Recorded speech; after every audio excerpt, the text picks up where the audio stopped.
Okay, so I wanted to do a quick walkthrough of how I go about selecting stocks for my portfolio and how I like to tweak it and how I would just go about adjusting or creating a new portfolio from scratch.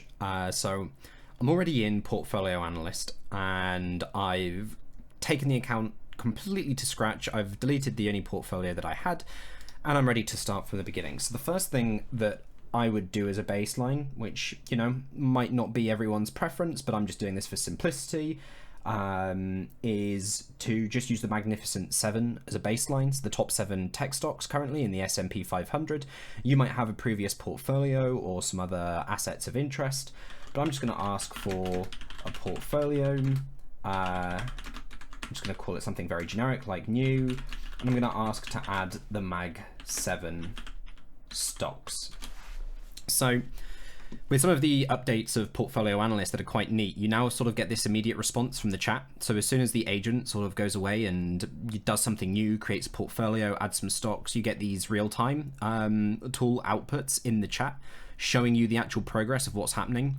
So we saw the portfolio created, then all the stocks added, and now we get the response streamed in real time. So this is nice. It's a big improvement over the older version where you would have to wait that entire time to see all of the results in bulk. So you get this actual sense of progression. You can see the steps being taken. And now that that's completed, it's updated our dashboard on the left here. So we can see all of the stocks that I've asked for listed here, all 7 of them, with their current price as of today and any information about them that we might want here. We can refresh these, but I'm not going to because they've literally just been created. And we get to the optimal allocation section here. So just using these 7 stocks as a baseline, the first thing I would always do is just have a look at what the optimal risk reward profile looks like. So this is based off of modern portfolio theory. This is calculating what's called the efficient frontier. It's optimizing for every risk level on this slider. It's basically calculating what allocation of stocks maximizes the return for this exact level of risk. And then we can adjust this slider and have a look at the distribution of all of the assets here and see their updated stats here. And for comparison, there's a market average on the side, and we get some color coding to indicate what the allocation we've picked on our slider compares to on those market averages. So right at the bottom here, which is the minimum volatility portfolio, this is what is the least volatile portfolio I could make with this selection of stocks. We can see that we have a worse return than the market average, a worse volatility, worse Sharpe ratio, worse alpha, but a better beta. So that's not what I'm looking for. What I would look for generally is this number here, the Sharpe ratio. This is, for this portfolio, given the level of risk that I'm taking, for every unit of risk, what return am I getting for that risk? So it's basically just your risk-adjusted return divided by the volatility of your portfolio. And somewhere along here, that's going to be a maximum. So at the top, it's 2.2. At the bottom, it's 1.1. And somewhere along here, it's going to be the highest value. And it's in this region here, 2.43. So if I was to use this as an example, Nvidia, roughly 49%, Amazon 15%, and Meta at 36%. So of these 7 stocks, the maximum Sharpe ratio I can get using a time horizon of 1 year is this allocation, and I can look at how this compares against the market averages. Then I can come down and input an investment amount, let's for the sake of argument say 5,000, and I can look at what the fractional share allocation would be, as well as integer shares if that's what my brokerage limits me to, as well as an actual summary of, you know, how much would I be investing. With integer shares, it's quite rare that you can invest the full amount because obviously you don't have those fractional shares to get that extra, you know, $400 in some 0.6 of a share or whatever, right? So, but I can use fractional shares, so I'm just going to look here. This is where I would now start asking the question, okay, so how can I diversify this portfolio more? I've seen that with my maximum Sharpe ratio, I'm only including Nvidia, Amazon, and Meta, right? So what I would start by doing is remove all assets from my portfolio except Nvidia, Amazon, and Meta. Okay, so I'm just going to keep these 3 stocks here that are part of my maximum Sharpe ratio portfolio. And again, you might want to keep these in because technically, just from a how this works point of view, including more stocks will sort of broaden, it doesn't broaden, but it changes what's called the optimization landscape. So including those stocks, even if for that portfolio, they don't contribute to your maximum Sharpe ratio portfolio, adding a few other stocks, they might actually appear in some future portfolio as part of that optimal risk-adjusted return, but I've just sort of done this for simplicity. So I've asked to delete everything except Nvidia, Amazon, Meta, and it's got rid of Apple, Microsoft, and Google. So I can see here that this isn't quite right, so I'll just say double check my portfolio and only keep the stocks mentioned above, then get me expected returns and covariance. And the reason I'm doing this is because this is going to do 2 things in one for me. It's going to show me the return of the individual assets, and it's going to show me, there we go, it's got rid of Tesla as well. It's going to show me the volatility of each individual asset, right? So here we've got Amazon with a return of 41.2%, Meta has a return annualized of 60, Nvidia 122. These are very strong performing stocks recently. We've seen a huge growth in AI stocks throughout 23 and 24. Actually, even before that, if you include SMCI, before Nvidia started to really take off. Okay, so by far I can see the highest variance stock in my portfolio is Nvidia. And because of this, and the sort of hype around AI stocks, up until recently, I haven't been including Nvidia in my portfolios, but for this demonstration, I'm going to keep it. So what I would like to do is compare my 3 assets against a selection of stocks from various sectors to find low correlations, okay? And it might go and do this out the gate, or it might make some suggestions for which sectors, which stocks from those sectors. It might ask me how I want to do this. But the reason I'm doing this is because the best way to diversify your portfolio, really, or what diversification is doing, is it's looking for assets that have low correlation or even anti-correlation, and then it's using those to try and minimize the risk of your portfolio for any given level of return, or maximize return for any given level of risk. So this is interesting.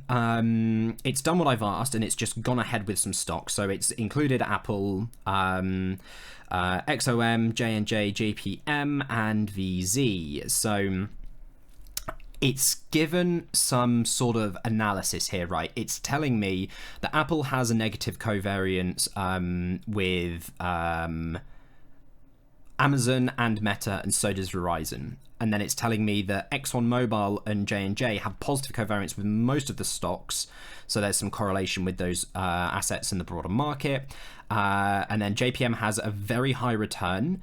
And then it doesn't comment, or it says it may not be correlated with your primary holdings. So here we see the high return that it's mentioning with JPM at 49%, highest out of the ones that it's compared. And then it's showing that JPM actually has a negative correlation with Apple. And it mentioned that so did Verizon. So here's what I might do then. I'll say add Apple, JPM, and VZ back to my portfolio. Then repeat with the full new portfolio, and I'm going to throw some stocks in of my interest. I've got a typo, but I'm going to leave it there. So I'm going to ask for NatWest, Lloyd's. I'm also going to ask for KO and WM. What else would I like to include? I like Monster Energy. Or that's not MON, that's MNST for Monster Energy. And let's also include General Electrics. So what I'm expecting to see is for Apple, JP Morgan, Verizon to be added to the portfolio. Yeah, perfect. So this is what I like about this is that I've been quite vague here. You could have thought, if you were going to be picky, oh, I've said repeat with another list of assets, so maybe it will just add all those assets to my portfolio, but it's not. It's done the right thing here. It's selected all of the portfolio and all of the new assets, and it's given me a new correlation covariance analysis, which is great. So I'm going to switch from the covariance to the correlation view because I think that's a bit clearer to see how these stocks are actually moving against each other. So I can see the Coca-Cola has some negative correlations with Amazon, Meta, and Nvidia, which are in my portfolio, as well as NatWest and Lloyd's. And I can see that Monster also has negative correlation with a bunch of those assets too. So KO looks like a nice choice for diversification, which is common. A lot of people include Coca-Cola, especially if they're, you know, sort of following in the advice of Warren Buffett, him using and investing in Coca-Cola. Coca-Cola is a really stable dividend stocks. Lots of people include it in their portfolio. Looks like I would, based off of these results as well. But let's see what the sort of chat has also said. So it's listed the expected returns, which we could also see looking above, but it's just listed a selection here. So it's noted Amazon and Meta and Nvidia, and then Apple, JP Morgan, and Verizon. So the additional stocks considered here, oh, it's added Walmart as well. Okay, so it's added an additional stock there. So the low correlation example is Verizon, Coca-Cola. So we noticed that. We noticed Coca-Cola with negative correlation against the tech-heavy portfolio. So that's good. We saw that. And then companies like General Electric and NatWest exhibit high expected returns. And then some sectoral diversity is visible where firms from varied sectors like healthcare, MNST, and banking without surprising effects from ETFs measured together, hinting at avenues for optimized asset allocation. So it's giving me some suggestions for what I could do next. I could look at the efficient frontier. I could look at the sector specific behavior. On another session, I might go more in depth into the sector specific. So I might look at KO, Monster, I might look at Nestle, and other beverage companies, and I might look to see if there's a optimal return and low correlation asset within the sector. I'm not going to do that because it would just make this video too long. I don't want to evaluate more correlation impact. So here's what I'm going to do. We noticed Coca-Cola, so did the assistant in its response. It noticed Coca-Cola, and then it highlights GE and NatWest for its returns. So if I look at NatWest, higher than Lloyd's, okay, so yeah, I can see why it's brought that up. And then GE of the other compared stocks has the highest return there. GE has a bit more correlation with the already tech-heavy stocks. KO negative. And then NatWest, probably because it's based in the UK and also in a different sector, banking. Okay, so I'm going to add NatWest, KO, and General Electric. That's what I would like to do.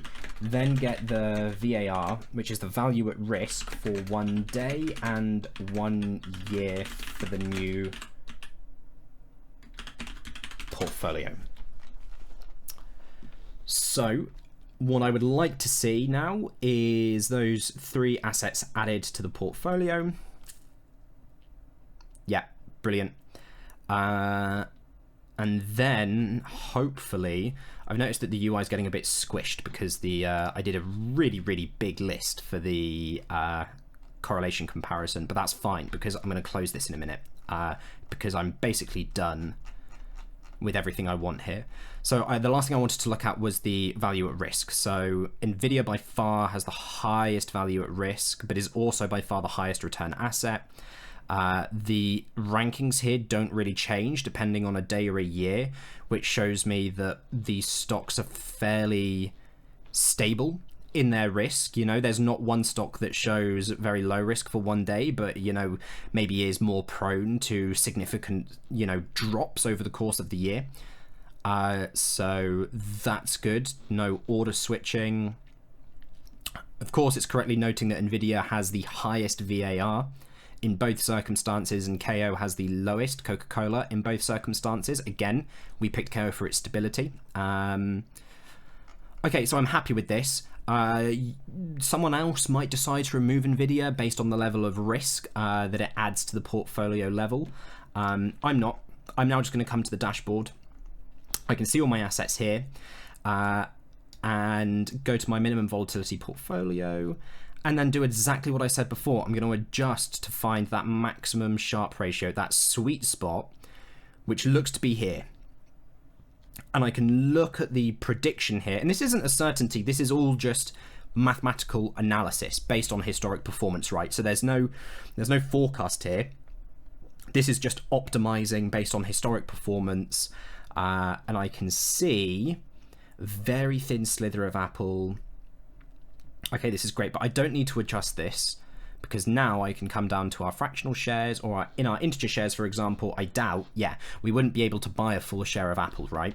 So if that's a limitation for you, you can look here, see all the shares that you would need to buy to execute this portfolio, or the fractional shares here, which is what I would be more likely to do. And I'm happy with this. That's how I would go about adjusting my portfolio on a monthly or a quarterly basis. This is how I might start with a baseline portfolio and adjust it to try and, you know, add stocks that I wanted, to try and tailor it to behave how I wanted compared to the market. There are other things you could do if you wanted to get into more detail. You could actually look at the historic price charts. There's examples here that will tell you ways you can interact with the chat. You could look at the earnings data for individual companies if you wanted. If you were weighing up, you know, should I invest in SMCI, TSM, or NVIDIA? You could have a look at the earnings reports data. You could compare them, ask the assistant to delve into that data and summarize it for you. I've already used the risk analysis. That is all I wanted to do for this video, but of course you can use the tool to do any more generic or general analysis. But for me, that's where I would leave it. And then if I was happy with this, which on the surface I am, that's when I would go away and I would process these buy orders, and I would go ahead, and this would be my final portfolio. Okay, so I hope that you found that a bit of a useful guide into how I would approach portfolio optimization from a risk-reward perspective in general, particularly using Portfolio Analyst to help get here very quickly and very easily. The nice thing with Portfolio Analyst is that if you're kind of new to this, there's the AI assistant to, you know, define terms for you, answer what is the Sharpe ratio, tell you what sort of analysis it can perform, give a high-level summary of it. So that's really nice. Just get the job done a lot quicker. So thanks for watching. I hope you enjoyed that. I hope that those new additions to the Portfolio Analyst platform look interesting and beneficial to you guys. I think it's a lot smoother to use now. It's much nicer to see that chat return in real time and to give you that sense of progression as you're waiting for the full response to be able to dive into the data. I hope you go and check it out, and I hope you have a good experience with it. All right, cheers, bye-bye.